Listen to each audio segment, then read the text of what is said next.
Élihu poursuivit et dit, « Sages, écoutez mes paroles.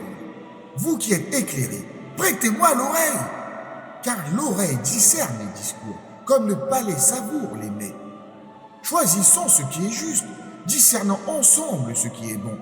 Car Job affirme, je suis juste, et Yahweh me refuse d'équiter. Je défends ma droiture et passe pour menteur. Ma plaie est incurable, bien que je sois sans péché. Est-il un homme semblable à Job, buvant le sarcasme comme l'eau, cheminant en compagnie des artisans du mal, marchant de concert avec les impies?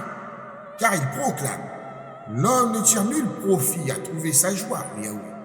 Écoutez-moi donc, homme de sagesse, loin de Yahweh l'iniquité, loin du Tout-Puissant la justice.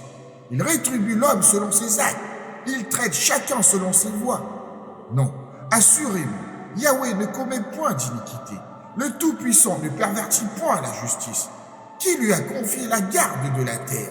Qui a remis l'univers à sa vigilance? S'il ne songeait qu'à lui-même, s'il retirait à lui son esprit et son souffle, toute chair expirerait à l'instant, et l'homme retournerait à la poussière. Si tu as de l'entendement, écoute ceci, prête l'oreille au son de mes paroles. Un ennemi de la justice pourrait-il régner? Oseras-tu condamner le juste, le puissant? Qui proclame la perversité des rois et dénonce l'iniquité des princes? Qui ne favorise point les grands et ne distingue pas le riche du pauvre, car tous sont l'ouvrage de ses mains. En un instant, ils périssent au milieu de la nuit. Un peuple chancelle et s'évanouit. Le puissant est emporté sans main d'homme. Car les yeux de Yahweh scrutent les voies de chacun. Il observe tous les pas des mortels. Point de ténèbres ni d'ombre mortelle, où puissent se dissimuler les artisans d'iniquité. Yahweh n'a pas besoin d'observer longtemps pour qu'un homme comparaisse en jugement devant lui. Il brise les puissants sans enquête et en établit d'autres à leur place. Car il connaît leurs œuvres, il les renverse dans la nuit et ils sont écrasés.